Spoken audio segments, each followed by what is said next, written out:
Good morning. Thanks for joining us. Happy to be back here at the conference. And I'd like to thank our panelists in advance. Today we have Nicola Park, Director of Development for Clearway Energy. We have Josh Powell, CEO and co-founder of RevoluSun. And we have Jeff Mikulina, Executive Director of Climate Hawaii. Thank you all for joining us. Thanks, Wren. Yeah. So today I think most folks in the solar industry understand that we have had a lot of challenges recently. There's been federal tax legislation that has really impacted our industry. And then recently we've had changes in Hawaii, a bill passed in the legislature that is impacting more the residential solar industry. So I thought today we would hear from some of the experts in various parts of the field. And we brought Jeff here to talk to us about the context of our 100% RPS law and how that affects the work we do and our looking ahead to the future. So Nicola, why don't we start with you? Sure, thanks, Wren. Aloha, everyone. Nicola Park, Director of Development for Clearway. Really excited to be back at the conference this year and see a lot of familiar faces. Just a little bit of background on Clearway. We are one of the largest independent power producers in the country. We operate about 13 gigawatts of solar, wind, and battery storage across 26 states, including Hawaii, where we operate 135 megawatts of solar and 300 megawatt hours of battery storage on Oahu. So proud to be a long-term owner-operator responsible and committed to communities in our operating projects on Oahu. We also have just under a gigawatt of storage and 195 megawatts of solar in development across Oahu and the Big Island. Clearway was actually awarded those projects in Hawaiian Electric's prior procurement. We did unfortunately withdraw them from that procurement in October of 2024. And looking forward to getting those back on track. It's very pertinent to this conversation. In part, the reasons leading up to us withdrawing are due to the rising costs of energy, as well as the utilities' credit rating, which led to increased financing costs and challenges with financing the projects. So really looking at a lot of positive developments in that space in terms of the legislation that's recently passed, including the wildfire cap liability and other efforts to ensure the health of the utility that's really critical for us being able to finance these projects. So really for Clearway, I think we're eager to get back into the mix and see things continue to move. I think there's been, unfortunately a bit of a slowdown from the procurements that we saw. Really, it started in 2022, and now there's PPAs coming out of that are waiting for approval. But 4 years is not fast enough for the urgency of the goals that we have here. So really looking forward to seeing the urgency of those procurement processes continue. Thank you. Josh. Good morning, aloha. Josh Powell, co-founder and CEO of RevoluSun. We founded a company 17 years ago, and we're diversified residential and C&I installer across the state. I think, one of the things when C&I being commercial. Commercial and industrial, and probably light industrial in our case. But, projects from, your house to maybe a couple megawatts on a rooftop or covered parking. About 2/3 of our business over that time has been in the residential space, a third in the C&I space. And if I do any more acronym stuff, I will call you out. Whack me. I think when I think about what we do, we collectively in this industry, particularly with solar generation, one of the things I'm proudest of over the last 2 decades is we've taken about 30% of the fossil fuel energy that used to be part of the mix statewide out of the grid. And I look at that quantitatively as about $6 billion over that time frame that has stayed in Hawaii. My company does our customers save about $70 million a year that stays in our economy. Due to rate increases this year, that's going to be more like $100 million by the end of 2026. So Some really kind of staggering numbers, but I think they're all a really good reminder of the economic foundation of what we do. The previous panel, Andrew Nicola was up talking about microgrids for healthcare, and I think he gave us all a great reminder of sort of the other reasons, and I'm sure Jeff will do that. He's great at that. But at our core, we're really trying to clean up the planet and clean up energy for the next generations. And I think even our the intro today from Mana was great. Thinking about 7 generations and thinking about more than just what are we doing next year. So. That's a great segue to Jeff and the work you're doing. Thanks, Wren. I just want to start by acknowledging just how grateful I am to be here, and with these 3 individuals in particular, because I don't think there are 3 other folks who have developed more renewable energy in Hawaii than these 3.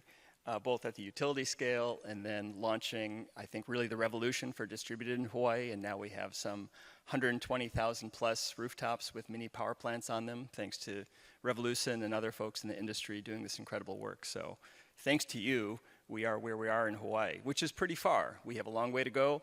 And that was really... Ladies and gentlemen, this is how you get invited back next year for the panel. Go ahead, Jeff. Time for lunch. And I think that was part of the genesis, too, for Climate Hawaii, something that was born out of the Hawaii Executive Collaborative with Dwayne Creasue, looking at the various challenges we face in the state, climate being one of them. How can we have a different conversation around our journey to 100% and addressing some of the climate resilience challenges we face? So that's what we're hoping to do with this relatively new organization, is to get business and community leaders together in a room to really work through the tensions that are just inherent in this journey. I think we'll be talking about some of those today with utility scale projects and community acceptance, with just some of the permitting issues on the climate side, everything from shoreline erosion to larger, wildfire resilience issues. How can we have different conversations and resolve tensions earlier so we can have a smoother pathway to a climate-friendly future here and reach the goals that we've set for ourselves? So that's sort of the theory for Climate Hawaii, and encourage any of you to get involved if you're interested in participating in some of those conversations. Thanks, Jeff. I mentioned the changes in federal tax policy. I think no one would dispute that the Trump administration has endeavored to deliver a serious ass-kicking to the renewable industry in the form of tax law changes and others, tariffs. Nicola, at the utility scale, and we're talking about, Nicola and I both develop large solar projects that are tied in directly to the grid.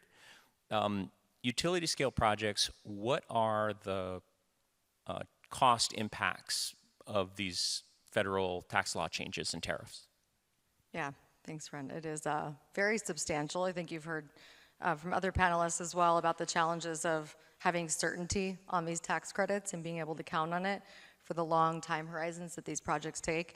To give some perspective on the 3 projects that Clearway withdrew, 195 megawatts and a gigawatt hour of storage, the tax credit loss that we would forego by not moving those forward now is $300 million of federal dollars that would have been in the state of Hawaii, benefiting ratepayers. So it is very substantial. I think the good news is that the ITC will still apply to battery storage through 2033 for projects that can get online by 2033.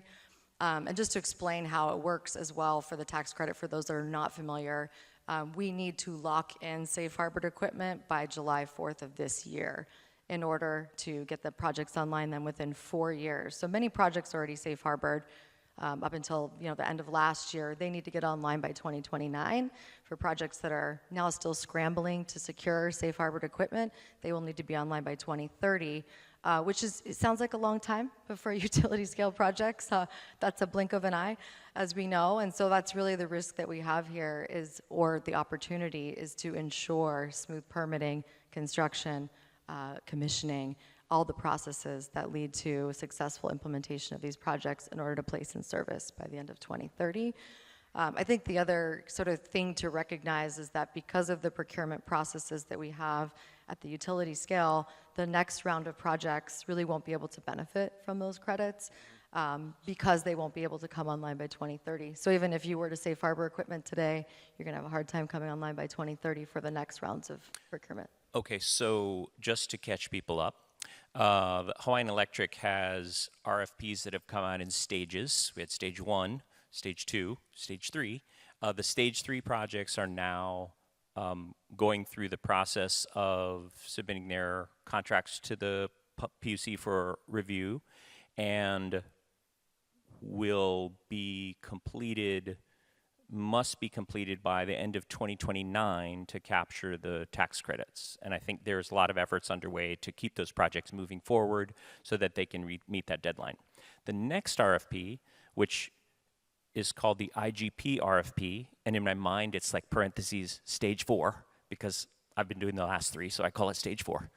The next round, the next RFP is not released yet. It's delayed, I think, about a year so far. Nicola, is there any way the projects in the IGP RFP will be completed in time to capture the federal ITC? That's a tough question, Wren. Don't ask me. You tell They me. will not. It is not. They will not. No, It is I think impossible. it'd be very challenging. I mean, I think given the timelines that we've seen, even in a best case scenario, that's not realistic.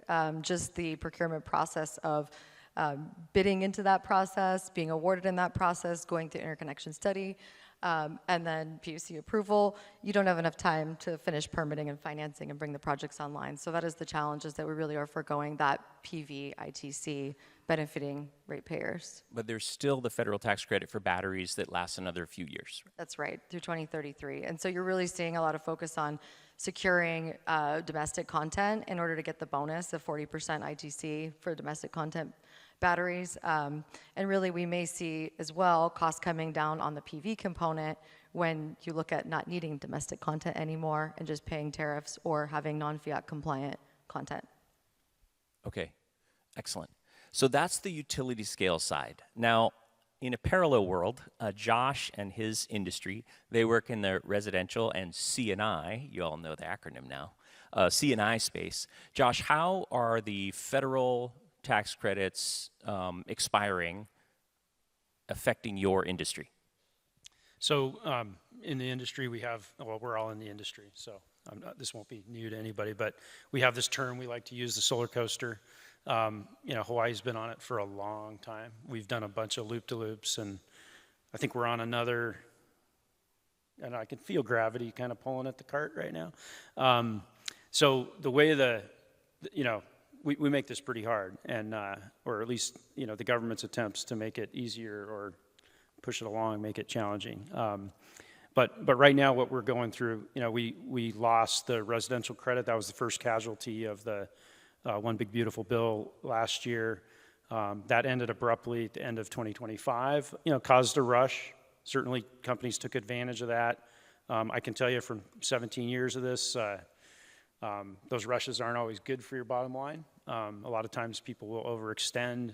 We were really conscious, frankly, we stopped sales in residential in July, right after the bill, because we were essentially fully subscribed at that point, and we had internal targets that we didn't want to exceed to basically control our, the end result for us as a business. And we really don't even, we kind of look at, obviously, making these changes go, slowly, kind of deliberately is sort of better in general for business. I won't get into the state just yet because I know there's more questions coming, but the government, both federal and state, is sort of doing the opposite of that right now, and that's hard on businesses, it's hard on customers, causes a lot of indecision. At the same time, safe harbor, like Nicola mentioned, does create opportunities in that people can lock in projects, on the commercial side for 4 years. Even on residential, you can do it with third-party ownership. So we're seeing a lot of that activity. We're 44 days out right now.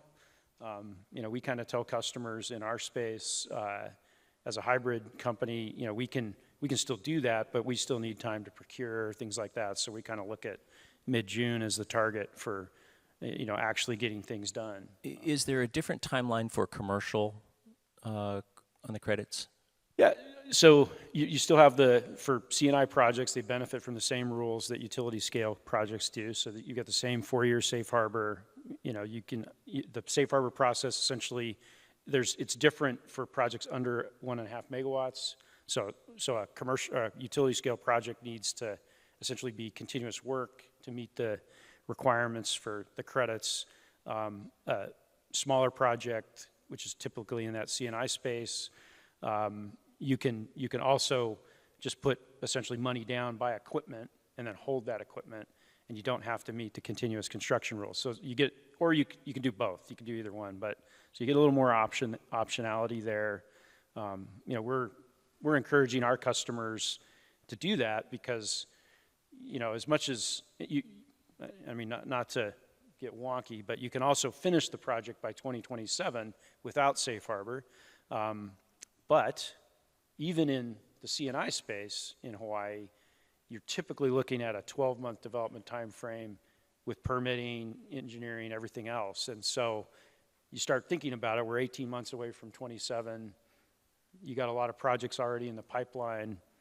18 months isn't very much to work with, realistically. Okay, excellent. So while we're on this, before we go to Jeff, Nicola, so we're hearing that costs are going up, right? These basically, as these incentives disappear, the projects essentially cost more to build, so the customer is going to pay more, right? The ultimate customer. So just briefly, how do you see sort of the increasing cost of energy from utility scale solar? Are people's bills going to go up, or are they going to go down if we install more of these utility scale projects?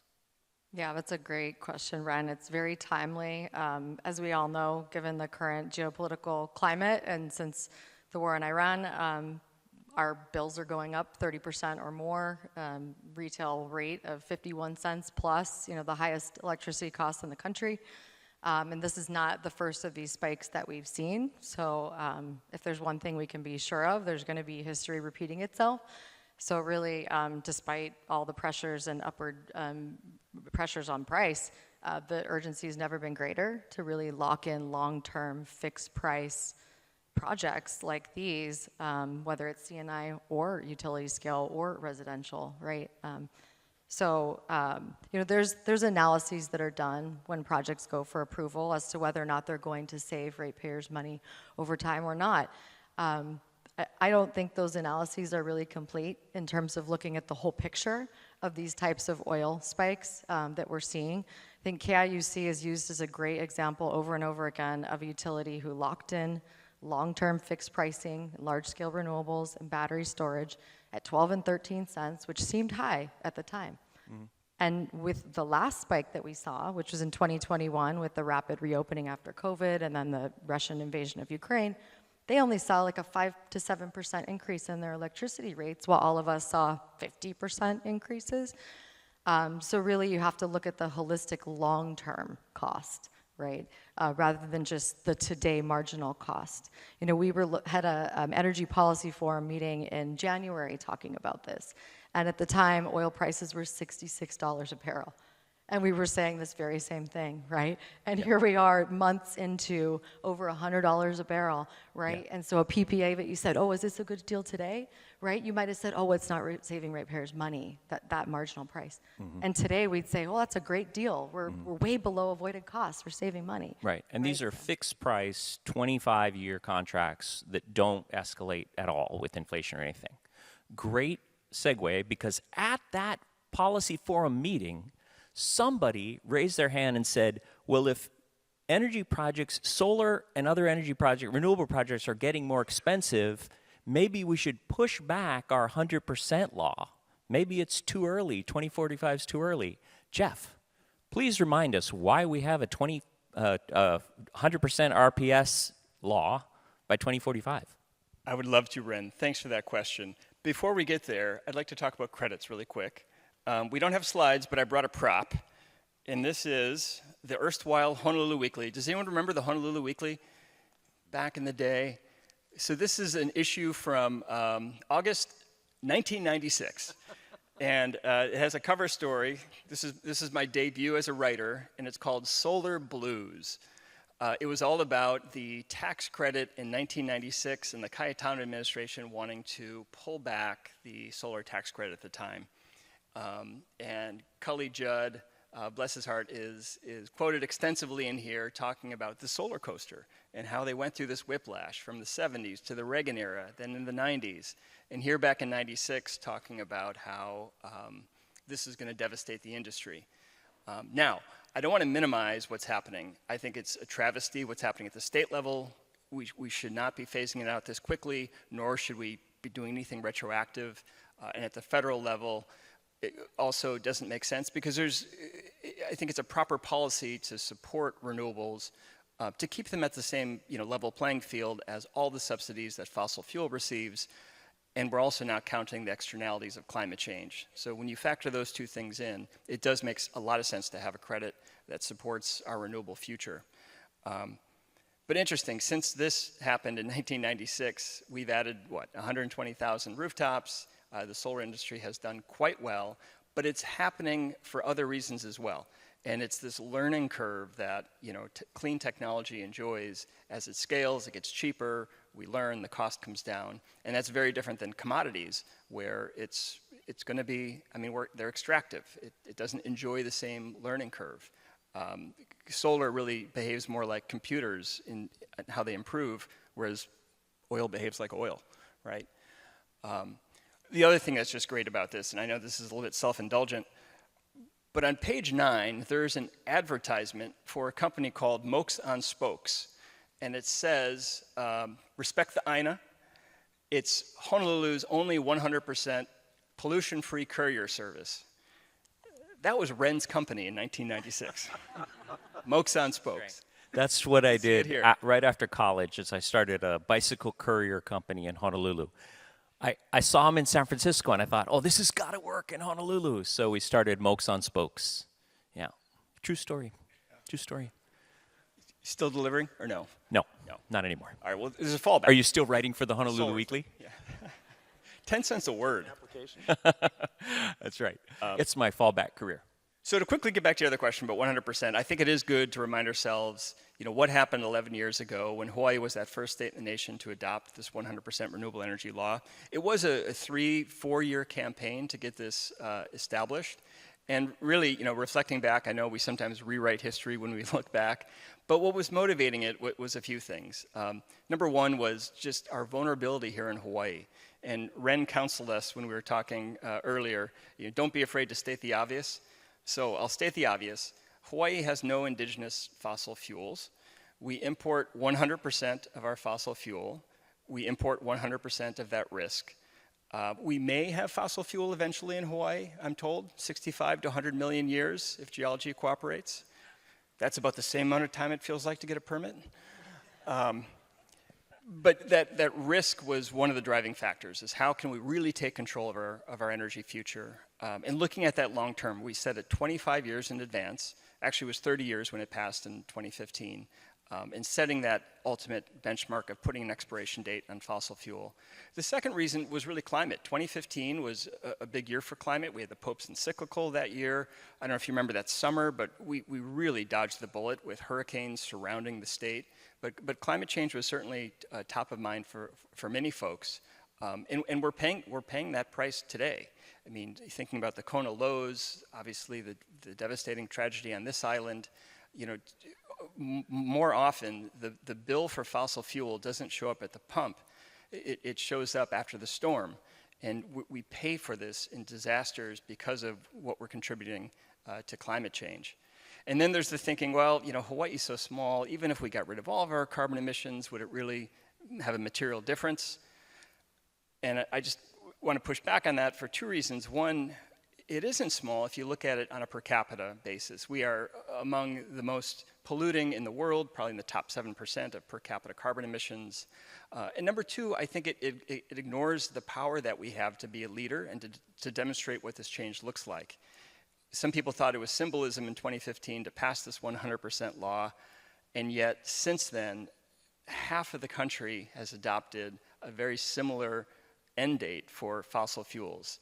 In fact, over half the population lives in a jurisdiction that has some sort of a 100% clean energy or renewable energy mandate. So it shows the disproportionate, influence that Hawaii can have if we are the first out there setting these targets and showing that pathway forward. And I think this is coming true too, because one of the things that I'm also participating with Blue Planet Alliance. They have an Islands Fellowship. You guys have participated. We come out to the Clearway to see the agrivoltaics. I think Francois Rogers, the executive director, is here, bringing leaders from islands around the world to see Hawaii's progress, to learn lessons, good and bad, and send them home with a toolbox of solutions. And we've already seen changes on these islands, learning from Hawaii, and that's because Hawaii is demonstrating leadership.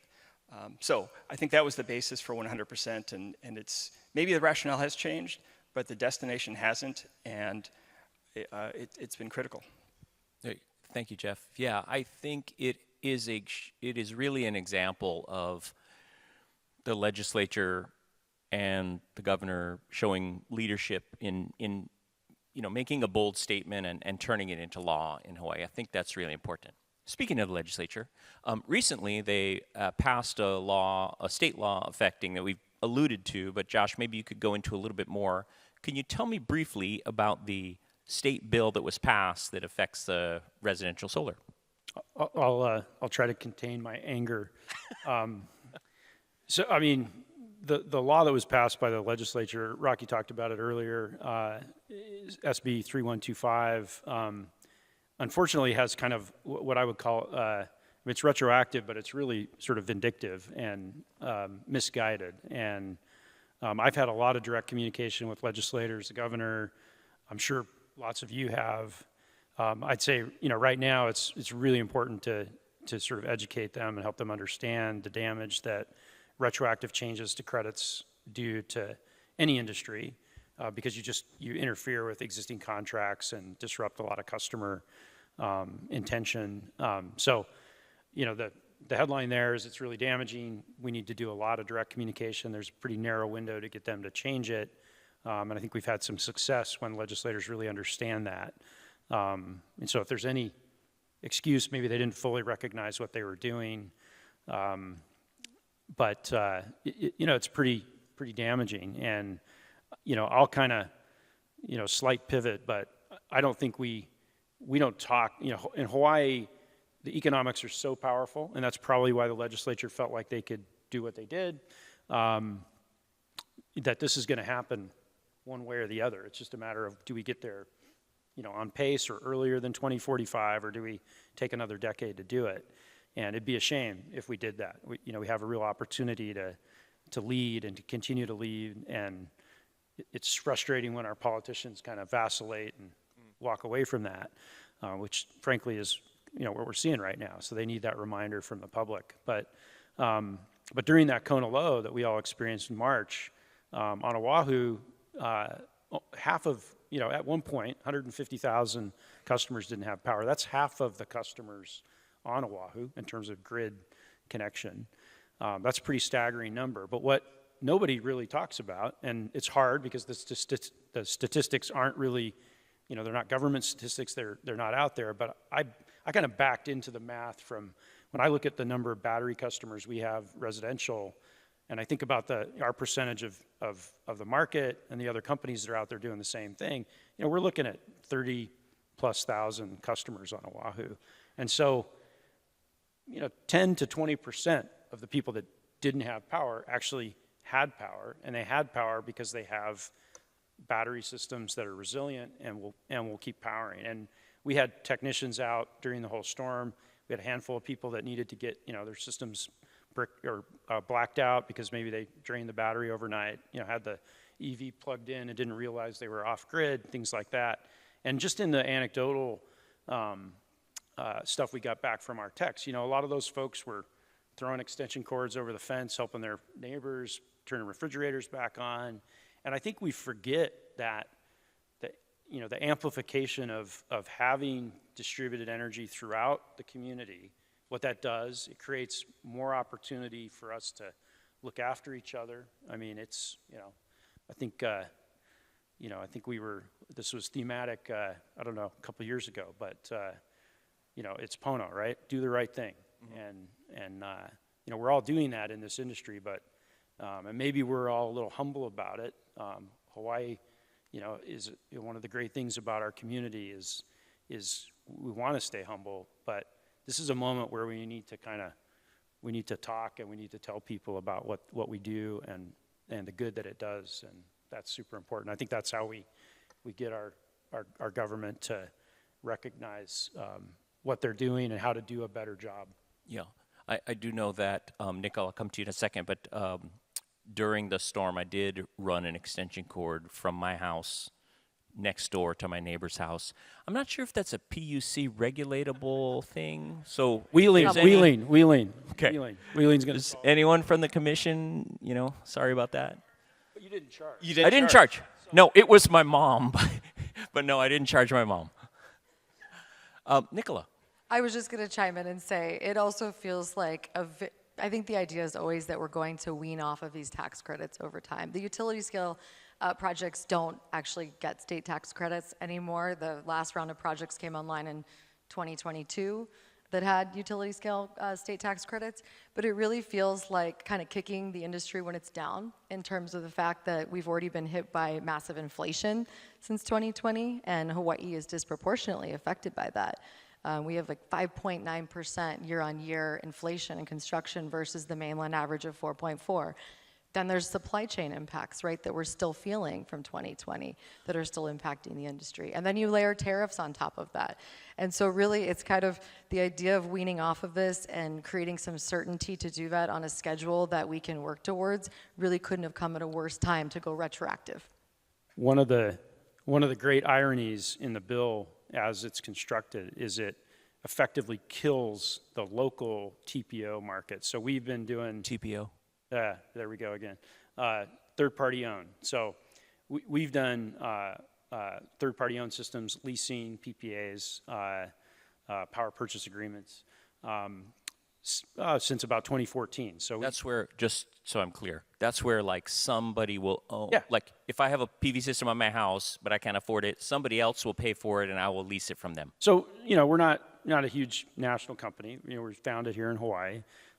We went to local investors to source TPO funding. So, you know, the investors take the tax credits, tax equity, and, you know, usually the people that can do that are, you know, people that have greater wealth, but those systems predominantly support lower income customers that can't afford to buy solar on their own, and the result for that customer is similar to a utility scale project in that we're going to reduce the fixed cost of their energy for a long period, usually 25 years, and you're talking in today's, you know, current rates, a PV system, like the average current rate before we got rid of the state tax credit was about 22 cents a kilowatt hour fixed for 25 years. You know, I think we just heard the, you know, retail rate right now is headed towards the low 50s. So we're talking about almost a 60% reduction in their cost fixed, no inflation, local investors, and the bill as written actually, you know, because of income limits and other things, it essentially kills the advantages of any state credits. You know, ironically, it probably pushes, because of the income cap, it's going to favor mainland investors, which, you know, it's still money coming into our economy. I think that's, you know, that's still a positive thing, but it's ironic that that I don't think the legislature really understand what they were doing there. Okay, so the whole the solar coaster concept that you talked about with the sort of everything gets more expensive when the tax credits go down, everything is less expensive when the tax credits go up, and so the incentives go up and down. And the legislature is obviously involved. We're just talking about our state. Jeff, you work with a lot with the ledge. How do we keep legislators and government officials, I'll also include, you know, regulators and administrators, how do we keep them on side consistently supporting renewables? That's a great question, Wren. I know I've spent 28 years hanging out in that building. I don't know if I have a clear answer. But I will say that, I mean, the challenge is really focusing on that long-term signal as opposed to the near-term noise. And there's a lot of noise in the system right now. And it's challenging to really appreciate the complexity of some of these issues. I'm really glad you brought up resilience because it's something that we too often silo somewhere else. You know, distributed systems aren't just a decarbonization tool. They're really a civil defense tool in so many ways, but we don't really think of it that way. So these are complex issues, and to be able to capture the imagination of a lawmaker when they're under a lot of stress, time stress, pressure from other lawmakers, pressure from, I don't want to say special interests, but special interests that, you know, have their own interests in mind, getting them to think deeper and longer term about the issue. Now, passing 100% and setting goals, I will say, was a fairly easy lift. We are setting a goal 30 years into the future. People are thinking, I'm not going to be in office. This looks great on paper. But then the real work is passing the supportive policies that are going to enable that to happen. And that's where the tensions are. So I think, yeah, again, the challenge is helping folks visualize and understand the long-term consequences of these policies and making the tough decisions. I mean, that's really the mark of leadership, is making those tough decisions that might not be popular at the time, but really pay off dividends long-term when it doesn't feel like that in the moment. Yeah. Two things I learned from the panel this morning. One, resilience is sexy. I did not know that. It's the least sexy word I could think of, but now I know, and now I know it is. And then number two, if Bill Clinton recommends a business opportunity, you do it. Okay. So Nicola, tell me a little bit about, we've talked about tax credits. Other challenges that you see that are affecting costs of our projects, utility scale projects. When I say our projects, I mean utility scale projects. Yeah.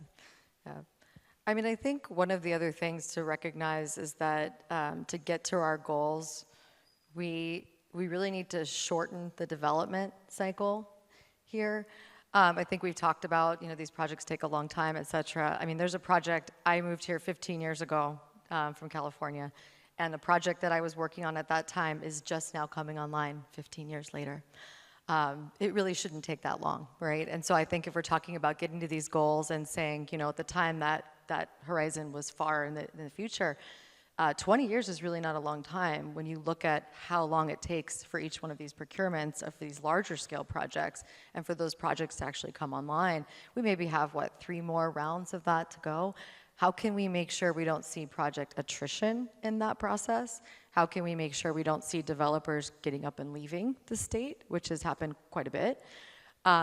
How can we make it more compelling and ensure, you know, in the case of tax credits, that these projects get online in time to place in service to make it easier to do business in the state? You know, I think going back to policy, one of the things that California has recently implemented is a AB 205 program that allows projects to opt in, typically when there's incompatibility with county rules or local and state rules, or they don't have local state rules for solar or battery installations. And it sets a clear time frame for approvals. Those projects typically then need a full EIS, et cetera, but it's 270 days and you know you have your permits. And they coordinate with state agencies and they coordinate with local authorities to ensure that those projects are hitting those deadlines, because the state has recognized that we're going to have more challenging development. We need to do things to streamline it. And they also are managing the community input through that process. And they're managing the community benefits agreements through that process. And they're making it very public and docketed, et cetera. But so they're incorporating environmental safeguards very strictly and community safeguards very strictly, but making sure there's a clear time frame for getting these things done. So we don't continue to see projects get more expensive as they take longer, because they do. We have very limited land. The same projects keep kind of coming back. When they don't make it the first time, they come back maybe with a different developer, and they get more expensive every single time. So it's another thing to remember on top of inflation and tariffs and ITC, et cetera, that's another really important component for these projects in Hawaii. Yeah, there is a lot of attrition. I mean, I think out of every RFP, once they down select to a group of projects that get awarded, maybe half of those get through, maybe. And so it's really challenging, just all the pitfalls of sort of utility scale development and a very long time frame. Somebody said there was a group of projects that I developed, and then for whatever reason, they failed, and I had to start again. And somebody said, hey, he loved the project so much he developed them twice. It does happen. Keep coming back. I mean, one more thing. I think a testament to the improvements in the process is that now the power purchase agreements are reflecting some of the sliding scales of those impacts to the price. So rather than asking the commission to approve a specific price, it's a range of outcomes where the ratepayer can benefit from improvements in things like tariffs or inflation or otherwise. But there's also the ability for the project to still move forward with certainty if those things fluctuate over time. The utility credit, going back to that, is a really important one where now you're seeing an investment grade price and a non-investment grade price. So from a policy perspective, anything that we can do to get the utility back to investment grade is going to substantially lower the prices that ratepayers are seeing for the cost of financing that are getting passed through. Yeah, great. Josh, so what is the net effect of these disappearing incentives mean for the residential solar market in Hawaii? How do you see your business changing? Are people still going to want to put PV on their house? So, I mean, yes. I think the impact of the change, anytime you have an incentive that has an abrupt stop, you pull business forward. So, safe to assume, that there was a surge in 2025, and that surge will always leave, it's a little bit like a tsunami effect, right? The water goes out, maybe a reverse tsunami. I mean, it doesn't come back, or it comes back really slowly. Okay, bad analogy. But anyway, you get the reverse tsunami. Tide going out, right? So maybe it's the tide going out. But anyway, we'll stop there. But my expectation, our expectation is, as my partnership and our business. Is that it's a couple year adjustment in the residential business. And I'd say we're certainly seeing that. We've seen a pretty slow, first half of the year so far. We did see, some pickup directly from the Kona low. So, people start thinking about resilience, and that creates a bump. But I think in general, that creates this unevenness in the market that's pretty challenging because you're managing labor, you're managing your fixed overhead costs, all these kinds of things that you have to think through. We're a hybrid business, so the commercial sector isn't, it's kind of a delayed impact there. And so for us, that's kind of how we're smoothing that out. But it definitely is not something that's going to stop customers. I mentioned earlier, the average cost of a power purchase agreement is fixed energy at half the price of retail power. So to me, it's mostly for residential customers, it's mostly about financing. And we have the tools. We have our green bank, GEMS. I'm sure Gwen's out there somewhere. Thank you, Gwen, for all the good work. I wish the state would better fund our green bank. I mean, that to me is probably the single most effective tool to get after financing for lower income folks. And that's certainly the part of the market that hasn't had as much attention. But the argument that we often hear, and I think it's honestly a very effective marketing trope that renewables are only sort of for the wealthy. It's total BS. It's really all about financing. And we were kind of chatting about this earlier. I think about the 30-year mortgage. We didn't have a 30-year mortgage until the Depression came along, and FDR and his administration started to work through how to make housing more affordable. And I point that out because I think there is a role for government to help make sure these things are available for everybody. And it took a long time to even get banks to sort of evenly spread out mortgages and make sure they're available. And I know Governor Green's super focused on housing, rightly, in Hawaii, making sure it's affordable. I think it's really important to think about energy the same way. We're seeing incredible spikes. 42% so far this year, commercial rates on Oahu, 30+% residential rates. That's not going back until oil gets back under $100 a barrel, and that seems like it might be a little while, if not a couple of years. And we need to think really seriously about this stuff as a state, especially when we're looking at financing. You could take away all the credits, and if we just had good 20+ year financing, you're still going to beat retail rates significantly. So just in my mind here, it sounds like there's still a huge economic advantage. So customers are still going to, but I imagine the payback time would be longer, right, in terms of what you're putting in and how long it takes to get back. So does that change it by a couple of years? I mean, I will say, you know, in the last couple of years, we increased our PPAs to 25-year from 20. We had done it originally 20-year fixed rate. So now it's 25. That helps project economics. That's why we did it. I'm still wrestling with the state credit. And I mean, so far, the way we're dealing with that, we're taking a hit. So we're reducing the cost to investors by about 15% to be able to sell product that 2 weeks ago, I mean, just imagine, like we had to immediately cut that stuff. And so this is what you're talking about, the sort of the retroactively. Yes. No investor's gonna, you know, the first thing they're gonna do is, okay, well, what's this look like without a state credit? Because they don't know whether, are they gonna get a haircut on a state credit, or are they gonna get no credit at all? They don't know. They can't get clear advice on that now.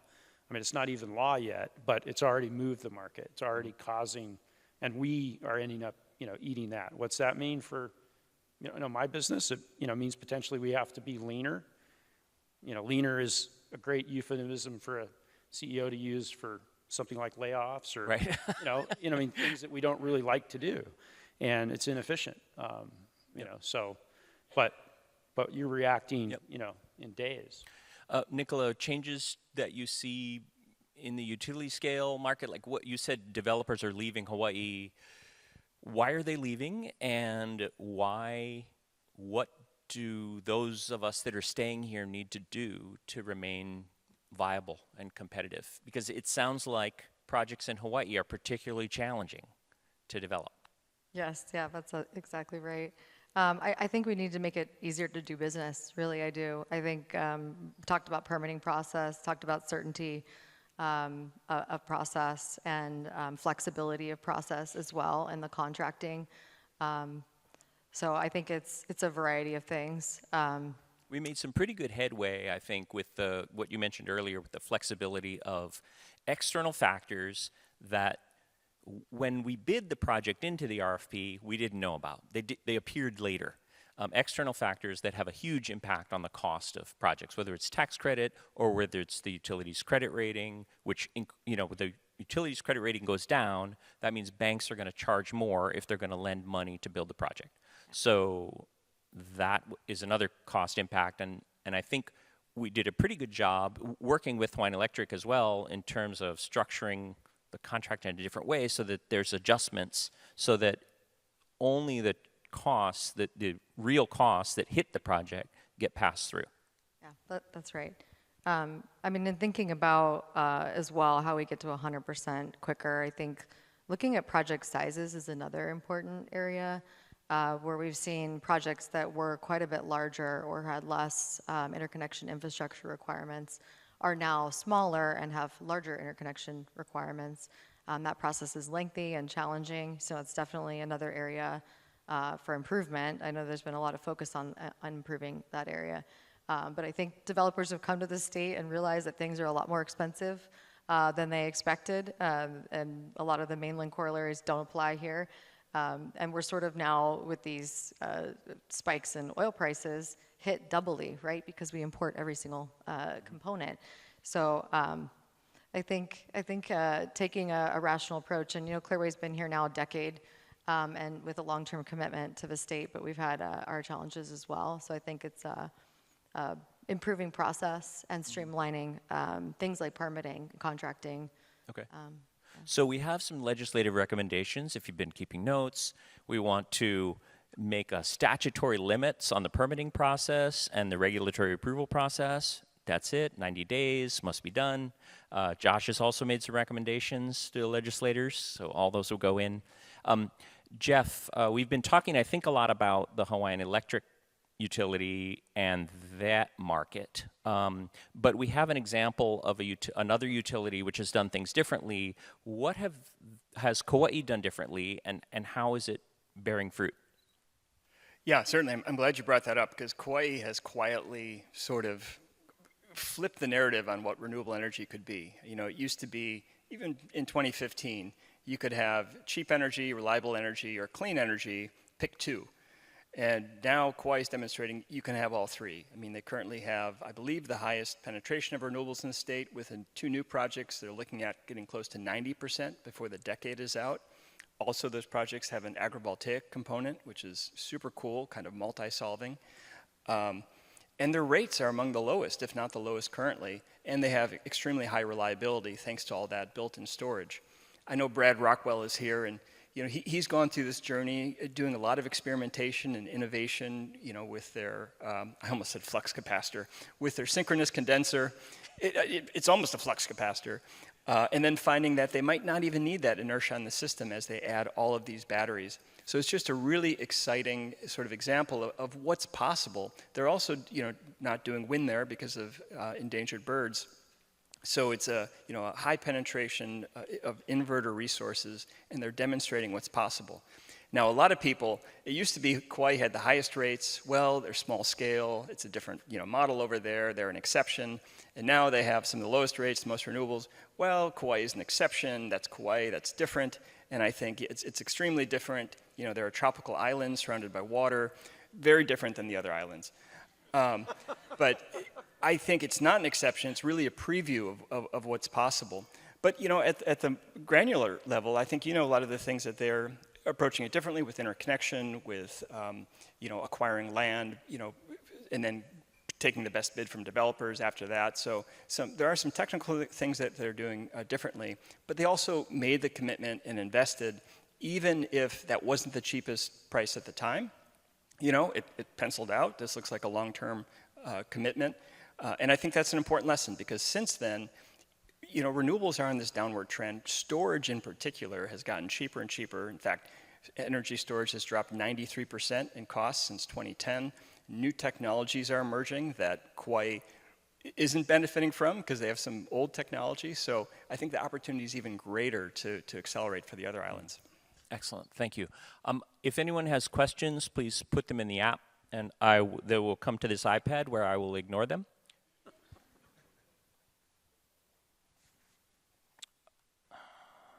I don't see any yet. Go to participation. It's thinking. Second. Meanwhile, do you have anyone else want to chime in on Kauai's remarkable story? I would actually like to ask you a question. Sure. If you could share just a little bit about the agrivoltaics, because to me, this is, we're going to have increasing tensions in the future with developing large scale that's going to compete with other land uses. To me, this seems like a real breakthrough. What are you guys learning at Mililani Solar? First of all, what are agrivoltaics? That sounds like a weird word. Not agra. Not agro, right. Farming under solar, which traditionally meant raising the solar panels so that you could drive underneath it with farming equipment, et cetera. And I think the research that we've done in collaboration with Longroad, Clearway, AES, and Hawaii Agricultural Research Center has really been innovative in showing farming in an already operating, optimized utility scale operation. So it was already built to reduce the lowest cost of energy, produce the lowest cost of energy, and then we incorporated the farming. And their approach is really to look and see what's possible and what grows well in this climate. And that was also unique because there was a lot of research that was done on the mainland in different climates, but not as much in tropical. And you mentioned the Blue Planet Alliance. They were out on our site just last week from all these different island nations, and every one of them has some takeaways about how that could apply to their unique situation and what might grow where they operate their smaller facilities with smaller loads, but still nonetheless the same challenge of limited land and trying to meet two goals of energy security and food security with that limited land. So I think there's a lot of opportunity. We've been excited to demonstrate that in our operating facilities and to see future projects that are going to be implementing it at scale as well. So we'd like to see more of that. And I think in terms of policy, there's still a lot that could be done to encourage without requiring this agrivoltaic approach in sites where it doesn't make sense, because we bring folks out. There's sites that are great soil that don't have water. There's sites that have water that don't have great soil. We have a variety of different slopes. But typically speaking, if we can get farmable land that's flatter, it's going to be cheaper in terms of producing energy on that site because it's cheaper to construct. And then we're able to bring in the farming and see real actual production that can contribute to local food supply. Excellent, thank you. Question from the audience, Josh. If you were to outline, we've heard a criticism of the net metering in the past that, well, the people that can afford it get the benefit, but then everybody else has to pay more. If you were to outline the right residential incentive that balances that, what would it be? And if it was a credit, when would it phase out, if ever? I think when you look at a grid, look at the grids in Hawaii as they stand today. There's a lot of residential solar typically, and at this point, a lot of batteries going in. And so, to me, the best incentives are incentives that are going to draw those batteries back to the grid, because the single most effective thing you can do for the grid, our grids in Hawaii are, I like to think of them as hub and spoke without a rim.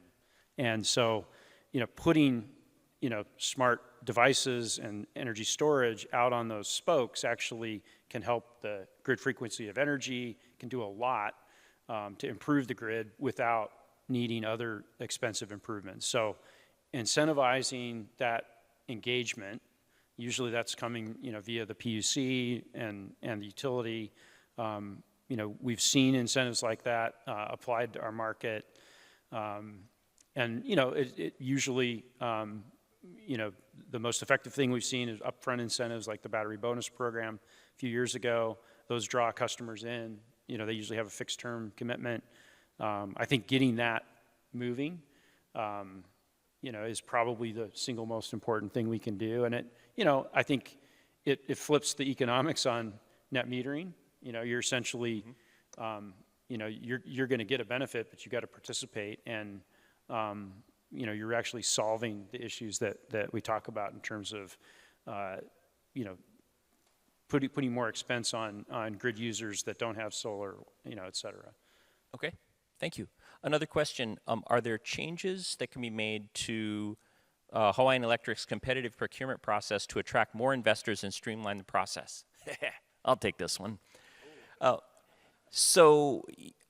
think the utility and the PUC need to agree on a schedule for the RFP, and then it just needs to go out on schedule, and not wait for the PUC to provide, everyone needs to just buy into the same schedule and then just keep it. So all the feedback gets incorporated at the right time. Hear, hear. Okay. And then we just need to hurry up. I think in general, that several steps in the process just take too long. The PPA is about 400 plus pages. I've seen PPAs that are 24 pages. So I think we need a new PPA. Those are my thoughts. Time is money. Nicola, any input on that? No, I completely agree. I think in a lot of states, California, again, as an example, large IOUs, PG&E, SCE, they just have a very consistent, regular schedule where developers know they're going to get in this cluster study or the next one, and if they're not in that one, it's the next, and there's a very clear study process, and I think that is more challenging on a smaller island grid, but there's ways around that. I think being able to move quicker when projects inevitably go through various changes in prices and being able to get them into the next step of the process, as well as allow flexibility once they're awarded, is really the way to go. Yeah, I mean, again, there's so many upward impacts on the prices, but we're saving ratepayers money long term. And we really have to double down on that commitment, and we have to do it faster. Yeah, our market is very small, so we need to, and we can't fix that, but what we can do is make it more predictable. And I think that's the problem that we keep running into. There's plenty of problems outside of the regulatory procurement process that are going to come up. We can solve those. Okay, other question for Jeff. Wait, I had a super good one for you, Jeff. I've been totally ignoring you. Oh, any ideas on how to collectively, in a technologically agnostic way, find common points of impact to message to legislators? How do we message effectively to legislators so that they don't freak out with the latest, oh, this is expensive, let's change the laws? Right. Yeah. I mentioned that long-term signal versus short-term noise, and yeah, there's always some bright, shiny thing. The exciting thing is the technology is changing so quickly, but complexity is your worst enemy at the legislature. So keeping things simple and staying focused on that long-term goal. We're going to get to 100% either by design or by default. Keep it simple because they're busy. Because they're very busy. Yes. Exactly. Yeah, that's the limiting thing. We're going to design or default. It's going to be messy, or it's going to be orderly. It's going to be expensive, or we're going to be able to capture those benefits that Kauai has.